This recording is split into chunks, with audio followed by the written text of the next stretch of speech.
Okay.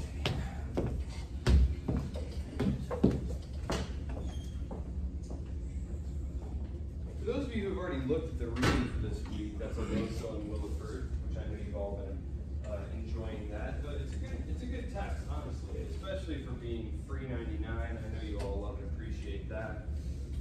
It's a bit of a scattershot chapter here. It kind of feels like they were just tying up loose ends, which is why this lecture is called European Americas Continued. Is they kind of throw a lot of stuff at you. They carry on talking about sort of the development of racialized societies in the Americas, the differences between English colonial practices and Spanish colonial practices, which of course they have been talking about in the previous chapter. They talk more about the development of the slave economy, particularly in the Caribbean, which of course they were talking about in the last chapter. And then the chapter actually opens with kind of a few sort of random thoughts on the development of the European state system.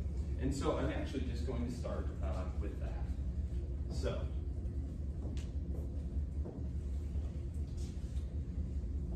there are going to be two, again, this is a survey level course, so please, if you are not impressed by this broad generalization and overview, I can recommend a couple of really nice books that will do a better job giving you some of the subtleties of this without overwhelming you with the true complexities of the European state system. Because at the start of our period, around the year 1500, there are going to be about 500 reasonably sized political units in Europe. By 1800, we're going to be down to about 35 or 40, depending on how you count. Really 1807, once the Holy Roman Empire is complete. Then the map starts to look very much familiar to you. And by the 1870s, when we have a unified Italy and a unified Germany, the map is going to look pretty much like it does today. So, two basic paths of state development that we're going to talk about are going to be absolutism and constitutional republicanism.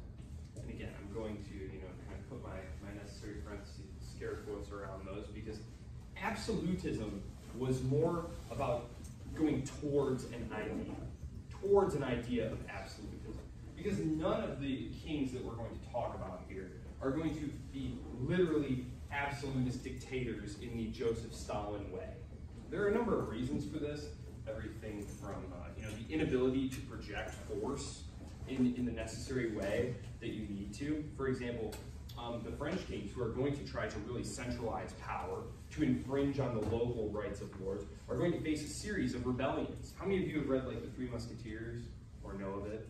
Okay, the second book of that trilogy, because it's a trilogy, the second book, which I believe is called 20 Years After, the events that are in that book, the Frondists, that was the revolt of the French nobility against the kings, which they lose actually, which is one of the ways that guy right there, King Louis, the Sun King, he, prior to the death of Elizabeth II of England, not that long ago, this is a quiz question by the way, for this week, he was the longest serving monarch in European history. He ruled for like 72 years, which is just crazy. Average life expectancy at that time couldn't have been more than like 45, 50 years old, tops. So that's King Louis XIV right there. Again, for those of you who know the Three Musketeers, Cardinal Richelieu, that was his right-hand man who helped him crush the French nobility. And after he crushed them, though, one of the ways he centralized power, absorbed power to himself, was he created a hierarchy of distinctions. Dukedoms, baronets, and they came with a salary. So yeah, he crushed you, but now he was giving you a nice fat allowance, and he had this nice palace outside of Paris called Versailles, and you stayed there in the court, because the king just likes you. It's not that he wants to keep a close eye on you and keep you away from an autonomous power base out in the provinces, which is what he was doing, right? So absolutism, it was an attempt, it was an ideal. Thomas Hobbes is the political philosopher who comes closest to articulating a truly schematic idea of the Leviathan, the autocrat, the person who does not answer to any parliament, who does not have his power restricted by any special privileges, right? So, doing away with these representative bodies, in the short term, yes, it is going to have its advantages. It's a lot easier to just command this, command that, do this, do that. But it's also going to create a lot of negative incentives. As you might notice, even though France is much bigger than England, who winds up ruling most of the known world by the middle of the 19th century? Is it France?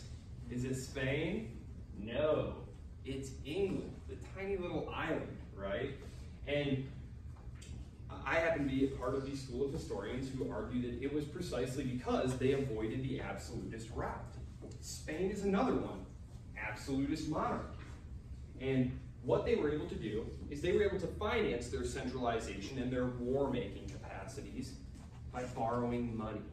Borrowing money, because one thing that you're going to do is, if you are going to rule, absolutely make all the decisions, you do have to watch out that you're not, well, making people mad, right? For those of you who don't know this, by the time of the French Revolution, who's paying all the taxes? Is it the nobility?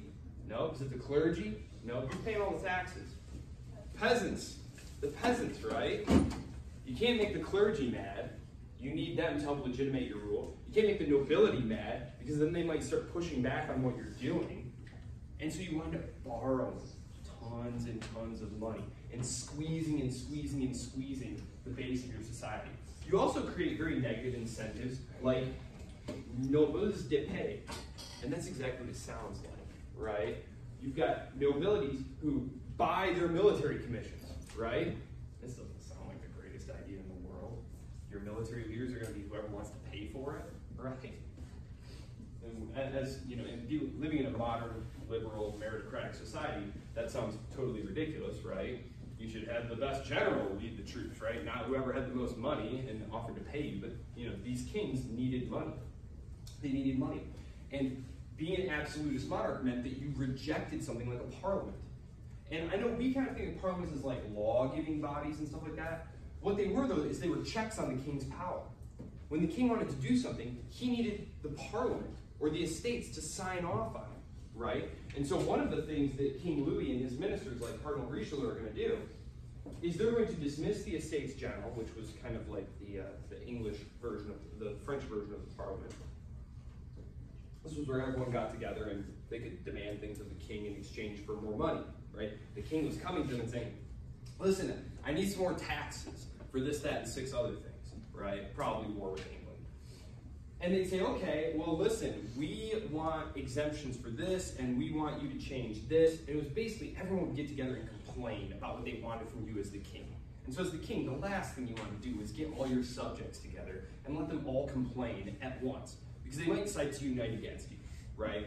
So it's better to just dismiss them and rule absolutely. That's what he does. But he really kicks a lot of cans down the road. King Louis XIV is traditionally presented as, you know, this great ruler, this very powerful noble, and he was. But he also built up tons of debt, fought 1 billion wars. I mean, I'll pull it up here in a minute, but I pulled up just a list of European wars during this period, and it's just hilarious, right? I mean, France was fighting a war, or participating in a war, literally every year but like 3 years during his reign.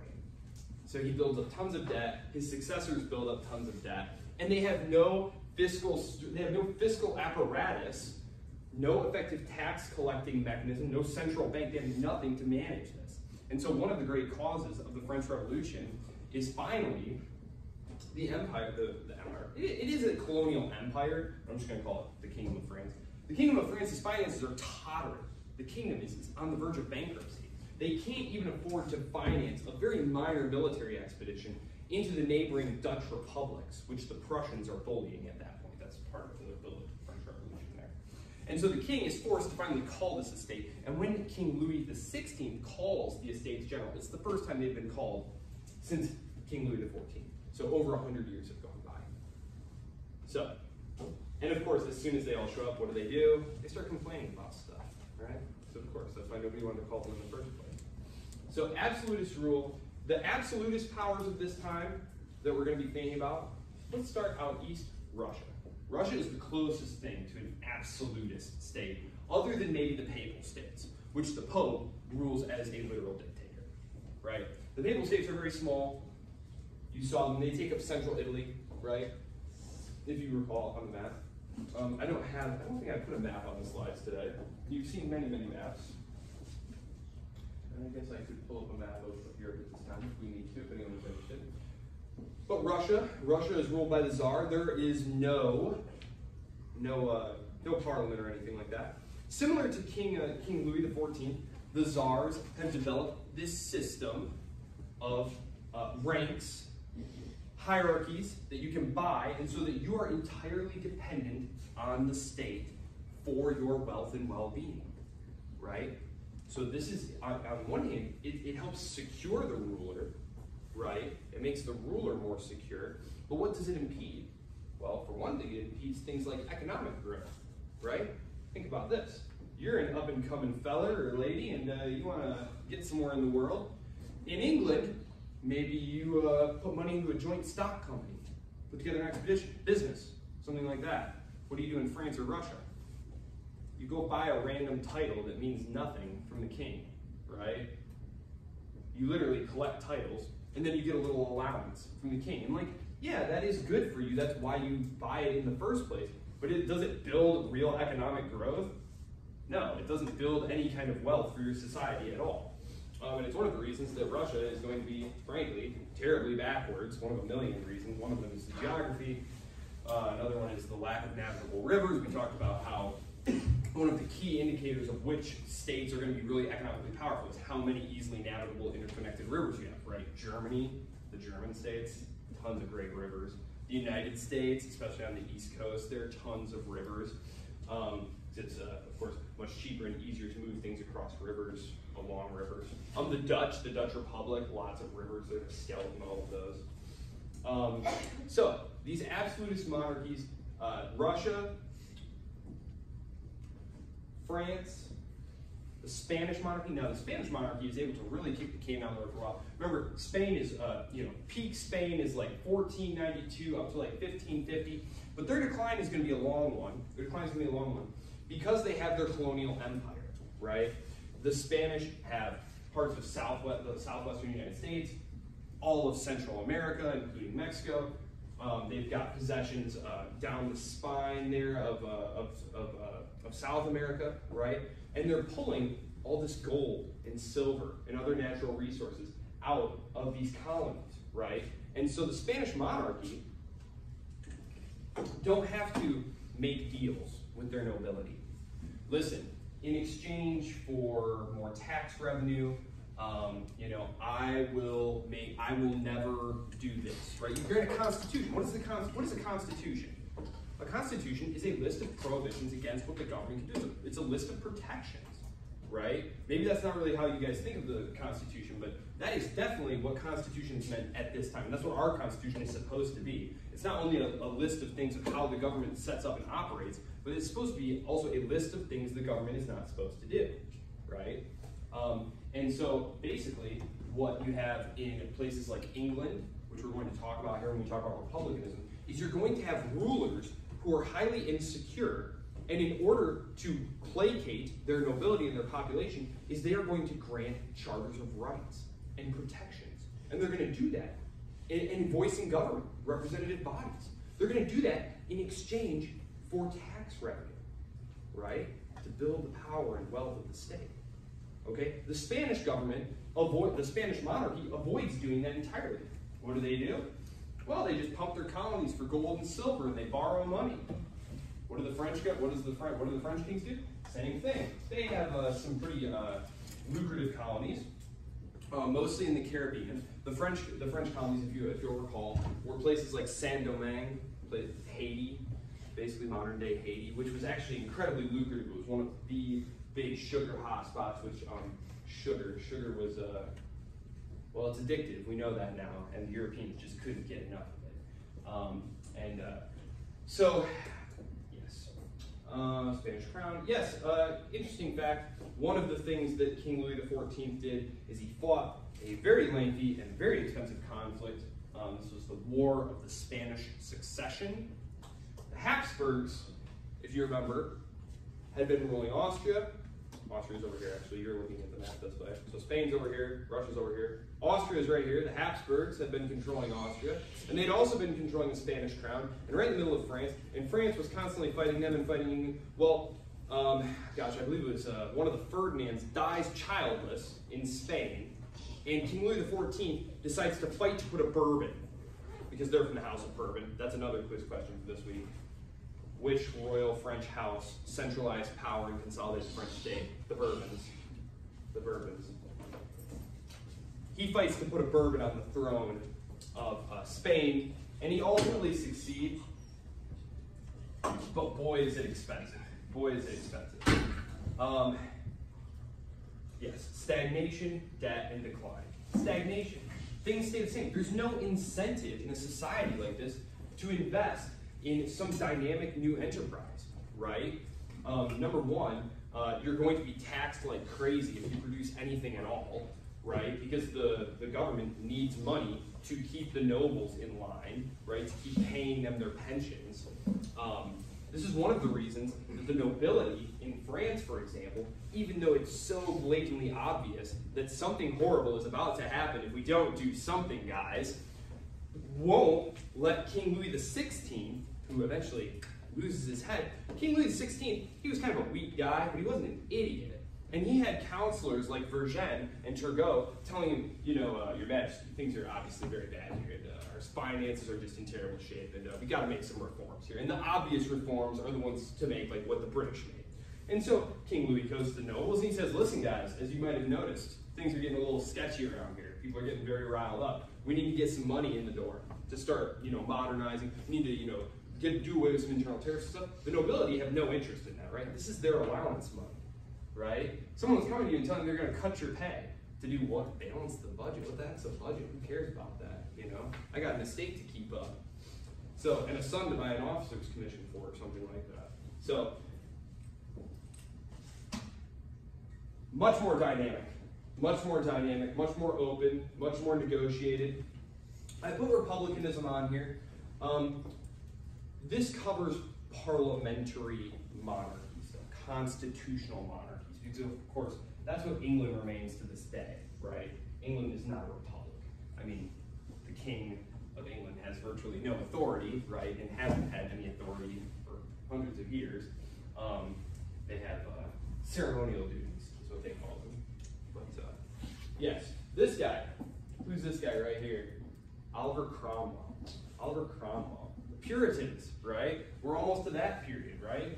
The Mayflower, the Puritans of Mayflower fame. Yes. Well, some of them stayed in England. King Charles, who was one of Hal Stuart, one of the Stuart kings, he was trying to crush religious dissent in England.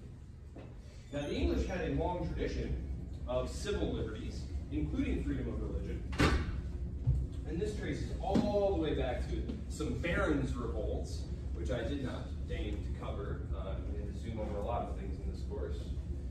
The libraries are filled with things I skipped in this course. But the Magna Carta, have you ever heard that? The Magna Carta. The Barons' Revolts against King John. You guys remember the movie Robin Hood? Did you guys ever see the Disney movie Robin Hood with the foxes and stuff? Okay. That King John, the bad King John, right?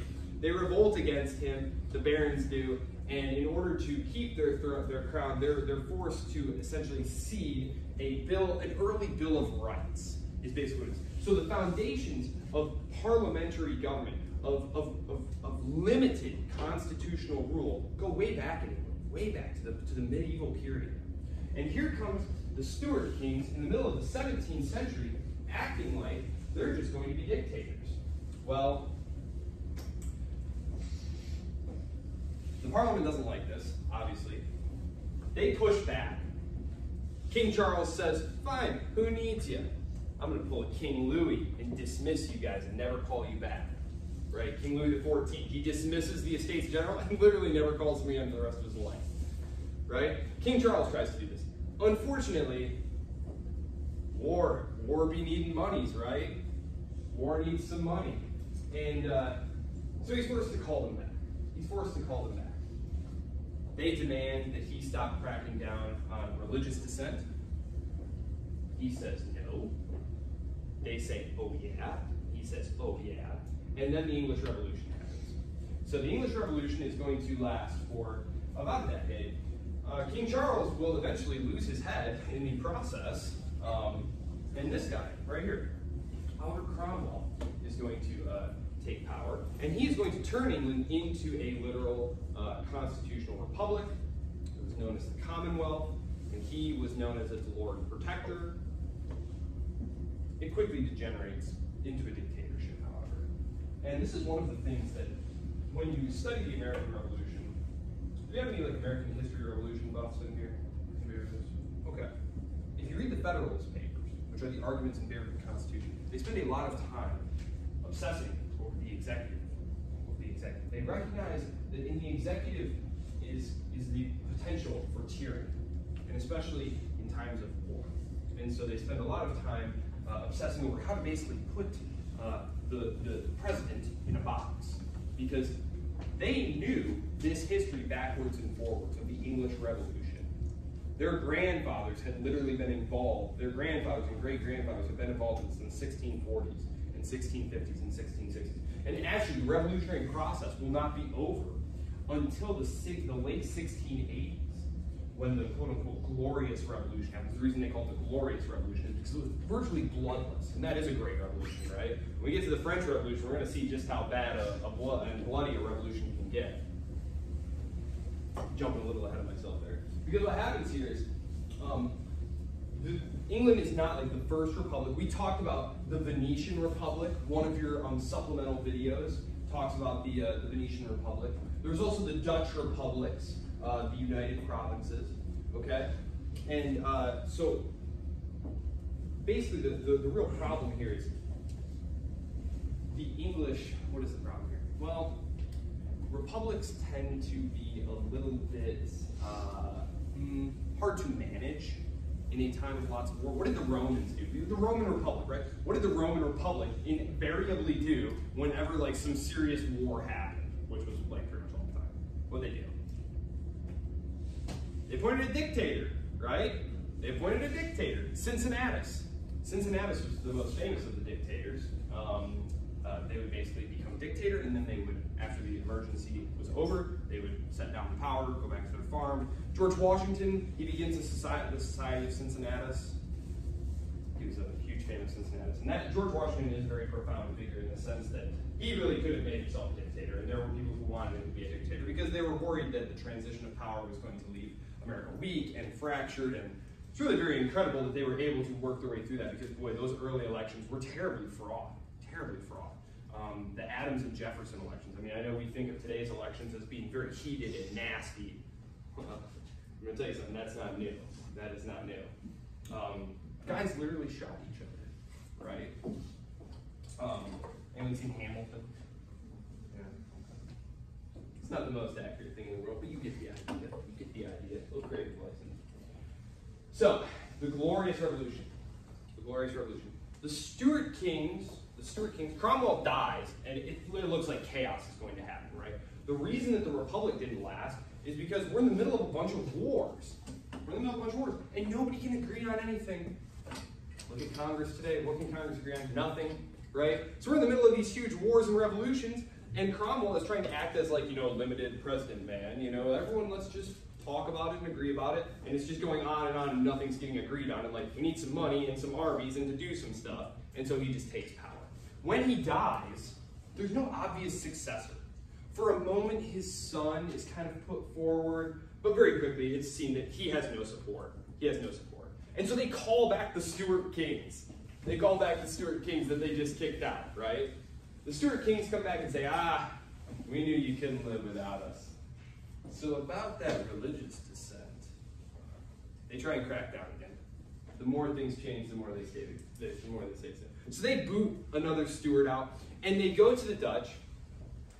William of Orange is married to one of the heiresses of the Stuarts, and so they invite her and her husband, William of Orange, to come take the throne, and that is the Glorious Revolution of 1688.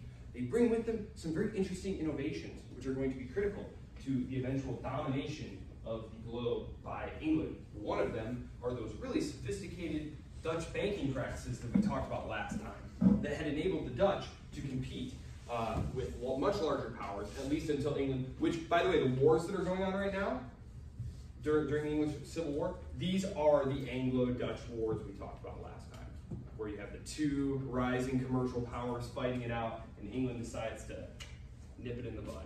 That's exactly what's going on at this point, and so then they invite William of Orange over, and they bring over their financial innovations like a central bank. And remember, even though currencies are at this point backed by things like gold or silver, so they're not just printing a bunch of money like they do today, there are real advantages to having a central bank. One of them is, remember, when the French king wanted to borrow some money, and they were like, well, how much money do you owe? It's like, I'm not really sure. You know, I got some records over there, and I think I wrote some on a napkin somewhere over here. You know, you're going to ask a lot more interest from a guy if you're loaning him money, and he clearly doesn't have his finances together. Whereas if they come to you and say, well, here's our books, and you know, here we go. We got the maturities here, here, here, and here. You're going to lend him some money at a much lower interest rate. And when we're talking about borrowing money over the course of centuries, that interest really adds up. And so that's one of those competitive innovations that is really going to foster the development of English economic power, which is going to sustain things like armies and navies, which are going to get crazy expensive as industrialization picks up. Industrialization is for the middle part of this semester after our first exam. Just know industrialization is not a thing yet, not a thing yet. Early steam engines and power looms and things like that, we're going to be waiting about a century. So, republicanism, constitutionalism versus absolutism. Now we're going to abruptly change gears because that is literally what they do in your textbook. Again, if you look at your reading for this week, you will find that the first several pages are about the growth and development of the modern state system in Europe and the divergent tracks between absolutism and limited government, and then they just jump back to the Americas and start talking about different colonial policies. So that's what we're going to do. Okay, first I wanted to kind of run you through some fun stuff here. The first settlements, the first permanent settlements, because you'll see that like Roanoke is not on there. Roanoke is not on there because that one did not last. But the first permanent settlement in North America is actually founded by the Spanish. And how many of you have been to Florida? St. Augustine? Yeah, there you go. That's it. That's it. It's the oldest continually habited settlement by Europeans or people of European descent in the United States, in North America. So there you go, St. Augustine. 1565 is when that happens. The French land at Quebec. And as you can see, there's a very long legacy there, because if you go to Quebec today, you still are going to confront things in French. The English land at Chesapeake Bay. We're going to talk more about that, because you also have the English landing at Plymouth at this time. And it's sort of nice. It represents the two halves of the American identity, sort of. You have on one hand those seeking a religious renewal in religious life, more of an idealist aspect to America, versus the cold hard cash, right? Because what are they there in Chesapeake Bay for? Looking for the money, right? So it's kind of interesting, and you're going to see these two conflicting tendencies pulling on American life going forward. And then, oh yes, from 1620 to 1675, there were people there when the English showed up, and so those are just a bunch of the wars that they fought against the local immigrant tribes who had not been wiped out by disease. Obviously, much like the Spanish before them, they're bringing things like firearms and steel weapons to the battlefield. So even though for the most part they're like pretty outnumbered and stuff, all of these wars go the same way. Like there's some minor setbacks and stuff, and like King Philip's War, the colonists do take like some pretty serious casualties, but they win all of these wars. One thing is that the colonists just keep coming, right? The colonists just keep coming. So, yes. Different colonial practices and policies. These are two interesting books that I've read that I think if you're interested in them, I think they explain various things. This one right here, Making Race and Nation, is a comparative study of the development of racialized societies in the United States Brazil, and South Africa, all of which developed very different racialized regimes. And so there's like a chapter on each. They're about 40-page long chapters. If you're interested in these topics, that's a really thorough and interesting one, but he doesn't take you like too deep into the weeds. And then the other one is the ideology of Creole Revolution. This one is interesting because we talked about the Creoles in the context of Latin America. We're going to see the Creoles in North America.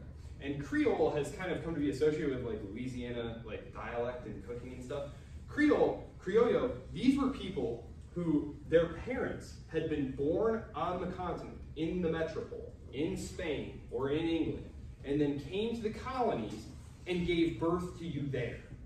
So you were totally English. You were totally of Spanish blood. You were totally of English blood. However, you were totally looked down upon by the peninsulares. Remember, we talked about the difference between peninsulares and criollo last time when we were talking about the establishment of societies in Spain. Remember, the peninsulares were the ones who were coming over from Spain, and they were taking things like governorships.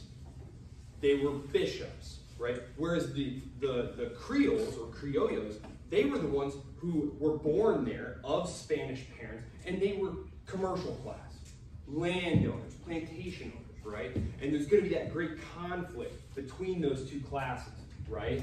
Because who's in charge? Is it the people with the money and the land, or the people who are coming over here bossing you around in the name of the king? Is this starting to sound familiar? It's exactly what the American revolutionists are going to fight over, right? And so this book is basically arguing that it takes a look at Latin America and North America, and it basically argues that these revolutions were essentially determined by the class position. He's a Marxist historian, or a post-Marxist. I don't know how he classifies it, neo-Marxist or something like that. But he basically argues that these revolutions were all determined by their basic material class position. That even though Bolivar or Madison, they all have these different ideologies, right? When you look at the writings of Simón Bolivar, his political writings, versus the writings of someone like James Madison, you don't see a lot of the same ideas, you don't see a lot of the same language, and yet they revolted against the same things in the same way and tried to set up similar governments. And he's basically arguing that it didn't matter what books they read, what ideas they had, it was their material position in society, vis-a-vis being bossed around by a bunch of snobby people from the continent who were coming to boss you around in the name of the king when you had all the land, you had all the money, and you ran the society and the economy, right? So those are just two interesting books if you're interested. They're both pretty short, actually. This book's only like 150 pages. This one's a little longer, but like the chapter on America is only like 40 pages. So, yes. Okay. So, 4 basic contracts. Because again, it's a survey level course, so we're going to keep it kind of basic here. Again, if you're really interested in these topics, because I know these are more germane, more in the news, you know, more on the tip of people's tongues over the last 10, 15 years, you can check these books out. Very basically, we need to look at who the settlers were, how they were governed, how they worked the land, and what the relationship was with the indigenous people. Okay, so I'm going to start with the English. We're going to talk about geography. Actually, we'll talk about geography first. Okay, we need to think about climate, right? What kind of things are going on in places like the Caribbean and Latin America versus in somewhere like Massachusetts or Pennsylvania, right? When you arrive in Latin America, a large number of you are going to die right away, right? Yellow fever, tropical diseases, all sorts of things you don't have immunity to, right? We talk about this Columbian mutation. This is going to be true for a very long time, really until the 1880s, 1890s, when they start developing immunizations to protect against these sorts of things. So, women, especially, and families do not want to go to the Caribbean. They don't want to go to Latin America. It's mostly the second and third sons of the nobility or the very ambitious bourgeoisie class who want to go down there and make opportunity for themselves, right? And so they're going to have a lack of women, right? Lack of women. And so who do they get with and make children with? Local women. And so you had that very complex racialized society that eventually is going to become much more easily mixed together. Slavery is going to be gotten rid of down there very easily because it's just everything is so well mixed by that point. However, in the north, right? In the north, what do you have? You have very temperate climate, right? Not a lot of tropical diseases. Very easy to bring women, children over, families, right? And so you're going to have a much more rigidly racialized, distinct societies because you have these nuclear family groups that are populating separately. You also have what kind of crops can you grow? Massachusetts is not a great place to set up a plantation, right? You can't grow sugar there, you can't grow tobacco there, you can't grow any of those big commercial cash crops there, right? The only thing you can really do there is set up a small family farm, right? Which is exactly what happened. Whereas in the Caribbean, on these Caribbean islands, you couldn't set up a family farm. Well, what could you grow there? Well, you could grow sugar there or molasses. What could you grow, in Alabama? Well, Alabama, you could grow farmland and stuff. I'll keep Alabama for separate because basically what happens there is you have the commercial revolution, which eventually causes everyone to start growing cotton. But I'm getting a little ahead of myself there. In the Caribbean, though, you can't set up a family farm there, but you can grow sugar there, and there's a huge demand for it. And so they set up plantation agriculture there, right? Which generates a need for labor because European indentured servants are coming over in decently large numbers, but they don't want to go to the Caribbean and work on sugar plantations. Number one, disease, you might well die. Number two, working a sugar plantation is horrible. It's horrible, horrible, horrible. And as you read in your book, the average life of a slave on these sugar plantations is going to be about 3 years. And they actually kept pretty close track of this stuff because this is, again, a period of a revolution in accounting. We talked about this, the need for trade and commercialization facilitates better accounting. So they kept like very good records of this stuff because they viewed slaves as a commodity that, well, they tend to wear out, die, be worked to death every 3 years. And what they calculated was that it was actually cheaper to just keep buying more slaves rather than actually keeping them together. Until some Virginians, one of whom was Thomas Jefferson, actually, wrote about how, actually, guys, up here, it's actually a better deal to keep them alive and treat them as well as you can so that they repopulate for you. And so like there's an actual economy of slaving. And again, there's tons of literature on this at this point.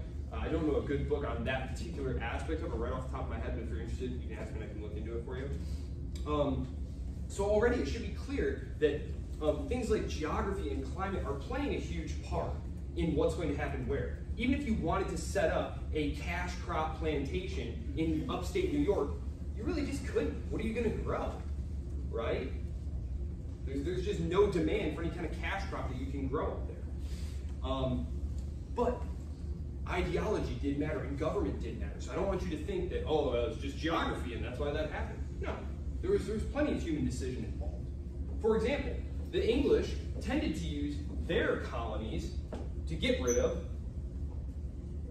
religious dissenters and petty criminals, troublemakers, if you will.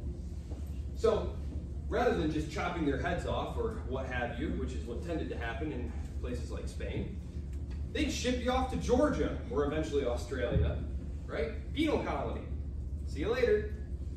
Religious dissenters. Rather than having an inquisition where they torture you into converting, which of course is again what happened in Spain. I don't mean to pick on Spain, but we are talking about Spain here. The English would just pack them on the ships and say, see you later. You know, a bunch of religious dissenters would come to the king and they'd be like, oh, king, we don't want to be oppressed here. Can we go somewhere? And he'd be like, sure, we got a little spot there in the North American colonies. Just go there. Go there and don't cause any trouble here. You know? So, religious dissenters and of course there was the commercial class. All of them had commercial aspects. All of them had trading companies. But the English, therefore, you had religious dissenters, your excess poor, right? If you were poor and there wasn't a place for you in England, you could become an indentured servant in the colonies. You'd serve about 10 years. And at the end of that, you'd be released from your indentured period. You'd have collected a little bit of money along the way. Land was very cheap, readily available. You know, so there was more social mobility, basically. It was a form of social mobility for the English poor. By contrast, the Spanish, which again, they have that, the Reconquista was so critical to shaping the psyche and politics and policies of the Spanish government. Because when you're conquering back territory, what do you then need to do once you've conquered the territory? Well, you need to keep it conquered. You need to keep it under your thumb, right? How do you do that? Well, number one, you put someone very loyal in charge. You don't put anyone in charge who you can't 100% trust, right? And then you need to subordinate the population and indoctrinate them and make them work for you too, right? Because you don't just want to kill everybody, right? This is your tax base. This is your labor force, right? And so it's a gradual process of bringing these areas under your control and making the population your way. And in this case, the Spanish, that was Catholic, right? And so you have things like the Spanish Inquisition, where they forced the Jews and the Muslims of Spain to convert or die. Had they been English, they would have just shipped them off to Central America. And Central America would have wound up being, Jewish and Muslim. But they didn't, right? Instead, when they conquered these new territories, who did they send? They send their most loyal Catholic soldiers of God and the king down there, right? To bring Catholicism to the natives and to establish these large plantations where they're going to work them and mold them into good Christian subjects and then send produce back to the crown, right, to establish these lands. So there's much different colonial setups and practices going on here on an ideological level, on a geographical level, so this is going to explain the divergent outcomes here. Because another thing that develops in North America is benign neglect. Remember, England doesn't actually, they just want these people out of here. They just want people out of here. So they're totally fine. This was a policy known as benign neglect, is what it was actually called, benign neglect. They want the locals in North America to set up some local assemblies and make some freaking decisions for yourself. You know what I mean? Like, we don't have time for you. We don't even care about you. Like, just stay out of trouble, figure it out, right? So you have things like the Virginia House of Burgesses develops, which is like a little mini parliament, right? And so for, let's see, what year were we in? 16, yeah, I mean, we're in the early 1600s, and you've already got local government is going to be developing. And it's not until like the 1750s, 1760s, 1770s that the British government is going to start coming around and saying, oh, no, your little meetings that you guys do, those aren't a thing. That's just us letting you guys play around and stuff. Like, no, we're actually in charge. Parliament back in London is in charge. We're the ones with the actual power. You guys are so cute.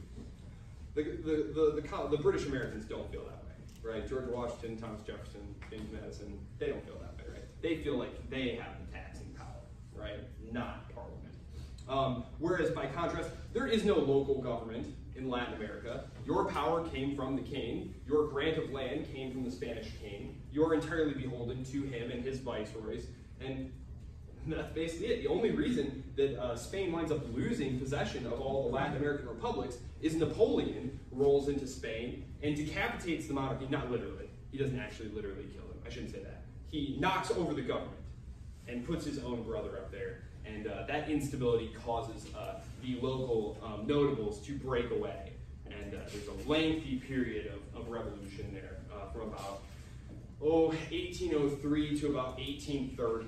It was just an incredibly chaotic and interesting period of history, if anyone's interested in Latin American history. But the other one was the nature of the relationship with the indigenous peoples. And I already kind of touched on this, but this was the fourth thing that I had mentioned there. Again, with the Spanish, it was more about, well, now you have these new conquered peoples under your thumb. You need to, mold them into being, sort of more like you. And over time, they'll gradually become, basically Spanish. That was the idea anyway. I'm not saying it was perfect or that that's how everyone did it. This is, again, generalization. Whereas for the North American settlers, they kind of just wanted them out of the way, right? There was a lot of cultural clash going on. Because whereas the Spanish just showed up and killed anyone who resisted and took all the land and was like, no, now you work for us and, that's it. The early English settlers do try to kind of live side by side with each other. There's lots of conflict, and part of this comes from basic cultural differences. Things like ideas about land ownership. Land ownership's a really good one, actually. Land ownership. If you own some land and you have some animals, what do? Like, fence it in, right? You fence it in, and you get a deed, piece of paper, right? That says, this is my land, here's my plot. The local authorities have it all right here. Here's my bill of sale and all that, and it's all very legit right here, as you can see. That is not how the Amerindian tribes had developed ideas about land ownership, right? It was much more migratory. That's not to say that they were just like going all over the place, but like, well, during this season we go here, and then during this season we go here, and this allows this area to regenerate. And we don't really need fences and stuff because we don't have like large-scale animal agriculture, right? And so, you know, in Englishmen, and the English would let their animals out to pasture during the day, right? So you let them out of their enclosure and they go to pasture, and then at the end of the day you herd them back in. Well, you know, if you're a Native American hunter out, you just see some animals running around loose, you know, you shoot one, and next thing you know, some angry Englishman is, you know, babbling at you about how you shot his property and owe him money now. And so obviously conflict happens very regularly about this. Lots of wars happen as a result of this, and eventually it results in the natives being pushed out of the area. This is one of the reasons that the French are going to have such an easy time making Native American allies as opposed to the British, because the French touch is very light. Remember, the French don't have excess population. The French don't have excess population. They're a big state, and they need a big army, right? The English do not have this problem. They do not want a big army. They never have a big army, and they don't have very much land, right? So they're two different places.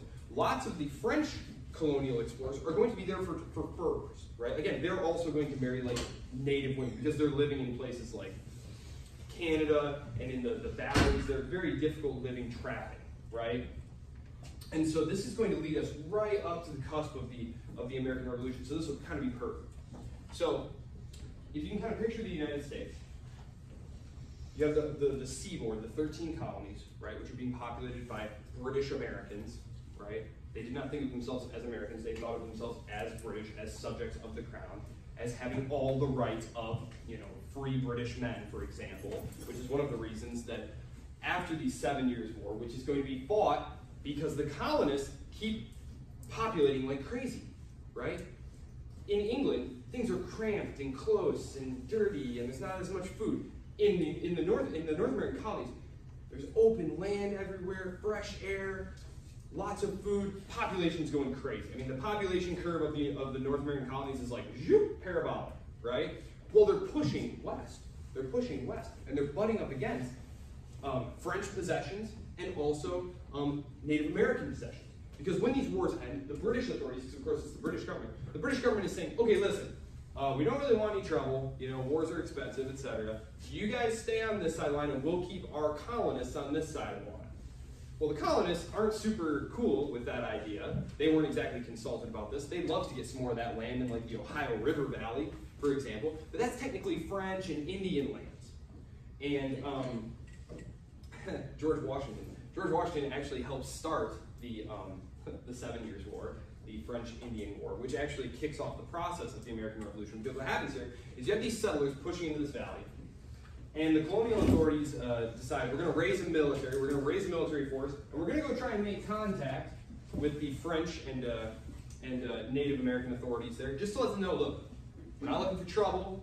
We just want to kind of check out the lay of the land here, get a look at what you got going on. But of course, Washington, he's a young officer. He loses control of his men, and they wind up killing some French officers. And that's how the 7 Years' War, the French-Indian War, starts in North America. It turns into this huge global conflict. And if you read about it in your book, there's about a paragraph and a half. I keep calling it interchangeably. We in the United States tend to call it the French-Indian War because we are Amerocentric. Everything important that happened in the world happened right here. This was actually a minor theater of the war, very small. The main part of the war was going on the continent, where the Prussians and the French and the British were battling it out. And then there was also battles in the Caribbean over territory. And then in the Indies, it's the first like global war, the 7 Years' War. That's what everyone else calls it. It's the 7 Years' War. We call it the French-Indian War. The 7 Years' War. It's critical. It's critical for a couple of reasons. Number one, the British win. They always win. The British win, and they get all of the Canadian possessions in North America. The Ohio River Valley, Canada, all of it. It's also very expensive war.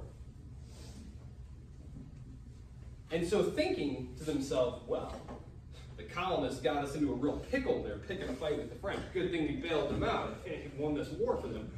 Now we're super in debt, though. We need some money. Where we got some money? Looking under the couch cushions, don't have any. Oh, the colonists. I mean, we just fought this great war for them. It was basically their fault anyway. Guys, listen, we need some money. And the colonists say, money? To you guys over there? Doesn't sound right. Does that sound right to you guys? I don't think I have any money. No? And so the American Revolution is considered a process. And it's generally accepted now to have begun at the end of the 7 Years' War and concluded in the War of 1812. And they talk about the Revolutionary period now. Because the revolts and resistance to Britain begin immediately after the French Indian War. Because immediately the British start asking for money, and the Americans start saying, oh yeah, we sent it. Oh, it didn't show up? Oh, that's weird. Maybe we didn't send it. I'm going to talk to the guys. We'll get the guys around, we'll talk about it. And then they start coming up with all of these excuses like, well, you see, technically, that's an external tax and or an internal tax, and you can only do external taxes.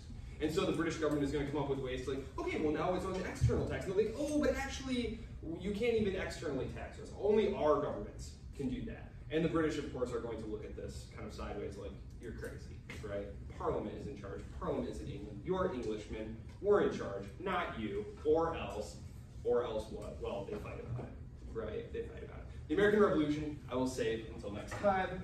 Are there any questions? I have a couple of discussion prompts to prompt you to answer questions, but if there are no questions, I will move on to my questions, which are actually these questions of Aloso and Williford. Who can tell me a little bit about how Spanish and English colonial practices differ and why? Who wants to take a shot at that? This would make an ideal option for an essay question on a quiz. Because of course this is going to really influence how these societies shake out. There are whole books written about the quote-unquote development gap between places that were colonized by the English versus those colonized by the Spanish. So this is very much with us here today.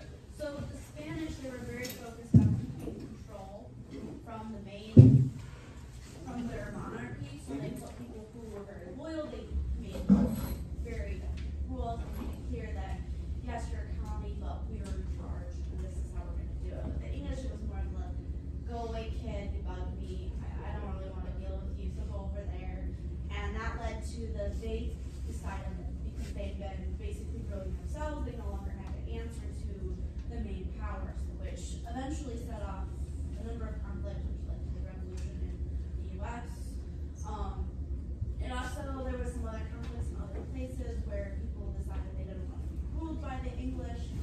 There was lots of different smaller skirmishes, but because they didn't establish their main power early on, they didn't really manage. Very good, very good. And what about the types of people and types of climates that they were dealing with here? How did those shape colonial practices? Because we have different types of people being sent there. We have different styles of government. What about the climate and the type of things that they're growing there? Who can recall something about this? English have like 4 families like going over there and stuff like that. Yeah. And they can't like grow crops like they can Yankees and stuff. Yes, But, cash crops. yeah, but down there, like the Spanish are sending like, I mean sending people who are like ambitious and want power going over there who can't get the same. Right. They're not the ambitious commercial types who the Spanish are sending over there, right? They're just sending you over there because you're loyal, right? You're a good bootlicker for the monarch. Basically, they're sending you over there. They can trust you. Cash crops. When I say cash crop, I don't know if I explained this or not, but there's a world market now because people are circumnavigating the globe all over the place. And a cash crop means that you're growing something that you are not personally going to consume. You are farming has been a subsistence practice for all of human history to this point. You have maybe a milk cow for your dairy things, you have some corn, you have some pork, and you're going to consume literally all of this. And if you want a little bit of tangible, fungible money or something to trade, you're going to do what's called put-out work. You're going to make some shoes that you can trade for something. You're going to make some shirts at home, literally at home. You're going to make a chair, right? Now, you are literally making one crop, which you're not going to eat or touch at all, like you're just growing raw cotton. You are selling it to a processor who is processing it. He's turning around and selling it to a merchant who is taking it in turn and selling it to distributors on the mainland. And you, all along the way, you are now all getting money, which you are then using to buy things from other people that you actually need. And this is going to diversify and grow the economy in tremendous ways, this diversification. Very good, very good. Last question, because we really talked about two things today. The different colonial practices and how these spawn different outcomes. The other one was different styles of government, which of course is in some way related to this. What were the major differences between, I just used English and French, of course we were talking about absolutist and limited government. How did those differ? How did those differ? And you can again speak in general terms. Anyone don't want to take a crack at this? You look like you want to take a crack at this. Fire away, go for it. Absolutists would be like, they had to kind of appease the clergy members and things like that, so they couldn't take taxes from them. They basically just had to squeeze the life out of the peasants. And then I don't remember much about the other one.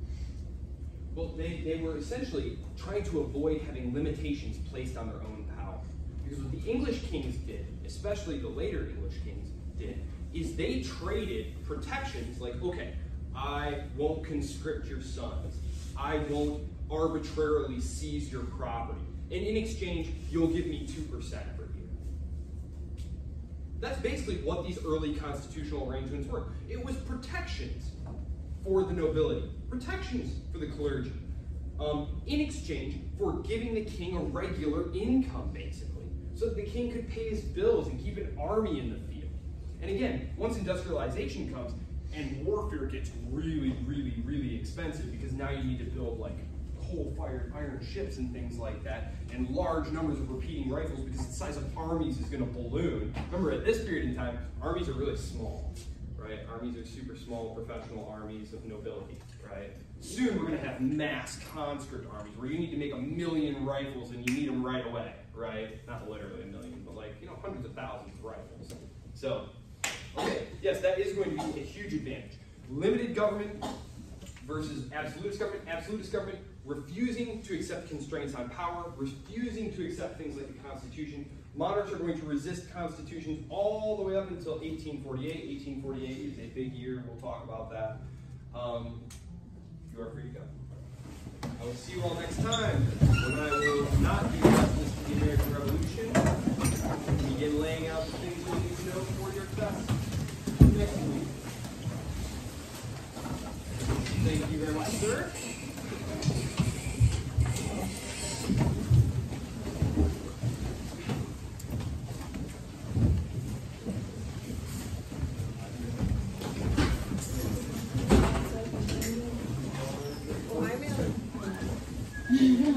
My book. I'm looking over the group wants to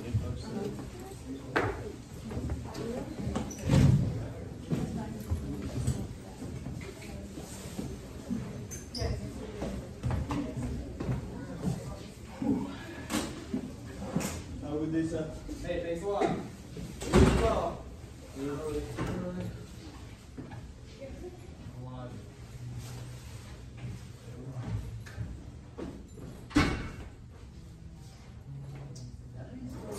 To compare graphs from this quiz. I know. You know that's supposed to be.